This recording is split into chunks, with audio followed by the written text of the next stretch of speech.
दुनिया में नहीं रही। मैं तब से अत्यंत शोक संतृप्त हूँ और किसी प्रकार चैन नहीं पा रहा हूँ। मैंने सारा हाल सच्चा सच्चा आपके आगे रख दिया। अब आप आज्ञा दें कि मुझे फांसी पर चढ़ाया जाए। देन खलीफा का सारा वृत्तांत बड़ा आश्चर्यजनक लगा, किंतु जब बूढ़े आदमी ने भी इस बात की पुष्टि की तो उसने कहा, अगर कोई व्यक्ति अनजाने अपराध करे तो वह मेरी और भगवान की दृष्टि में क्षमायोग्य है। मैं इस आदमी की सत्यप्रियता और न्यायप्रियता से भी प्रसन्न हूँ कि इसने निरपराधों को मृत्यु से बचाने के लिए स्वयं मृत्यु का आह्वान किया और अपना अपराध स्वीकार किया। मृत्युदंड का भागी वह गुलाम है जिसके झूठ के कारण ऐसी दुखद घटना हुई। मंत्री महोदय, तुम अभी अपने को मुक्त ना समझो।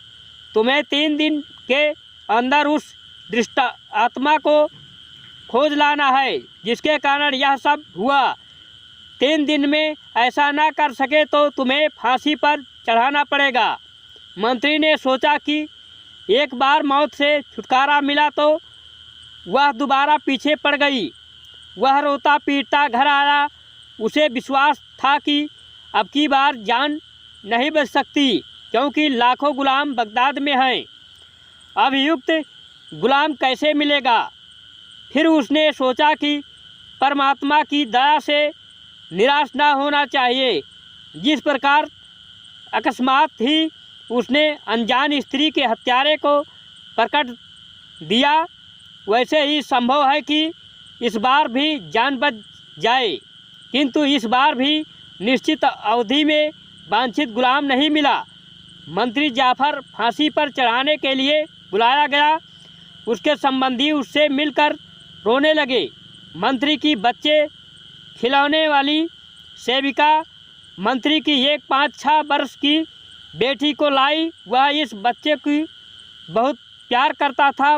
मंत्री ने उन सिपाहियों से कहा कि मैं चलने के पहले अपनी इस बच्ची को प्यार कर लूं। उन्होंने अनुमति दे दी। मंत्री ने जब बच्ची को उठाकर अपने सीने से लगाया तो उसके सीने में रखी हुई कोई चीज़ अड़ी। मंत्री ने बच्ची के सीने के ऊपर देखा तो जवान और मृत स्त्री की कहानी एक बंधी हुई गोल चीज़ महसूस हुई।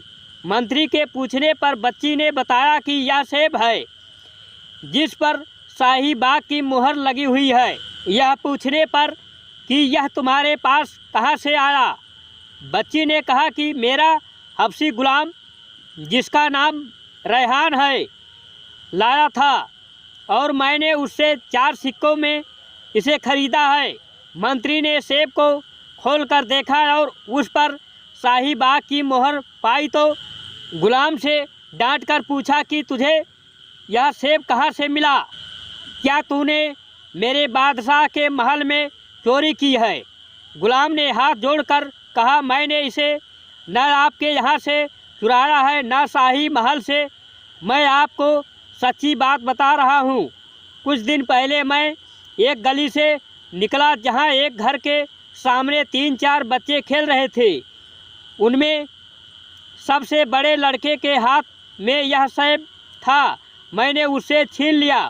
वह रोता हुआ मेरे पीछे पूछने पर गुलाम ने वही कहानी दोहराई। खलीफा को यह अजीब किस्सा सुनकर हंसी आई, किंतु उसकी अपराधी को मृत्युदंड देने की इच्छा बनी हुई थी। उसने मंत्री से कहा, सारी दुखद घटना तुम्हारे गुलाम के कारण हुई, इसलिए यही मृत्युदंड का भागी है। इसे फांसी पर चढ़ाओ ताकि लोगों को शिक्षा मिले। मंत्री ने कहा कि आपका आदेश उचित है। यह अभागा इसी योग्य है, किंतु यह हमारा पुराना गुलाम है। मैं आपको मिस्र के बादशाह के मंत्रियों नूरुद्दीन अली और बदरुद्दीन हसन की कहानी सुनाना चाहता। पूछने पर गुलाम ने वही कहानी दोहराई।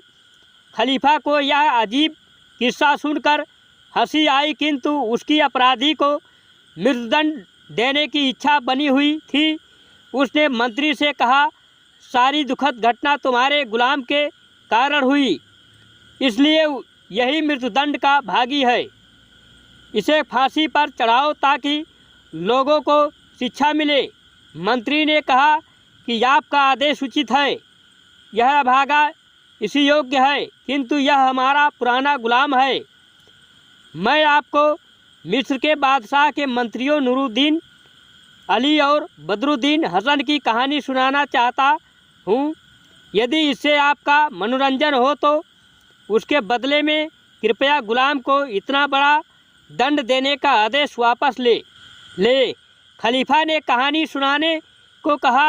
आप लोगों को इस कहानी से सीख मिलती है कि गैर आदमी के बात को बगैर समझे ऐसा कोई गलत कदम नहीं उठाना चाहिए।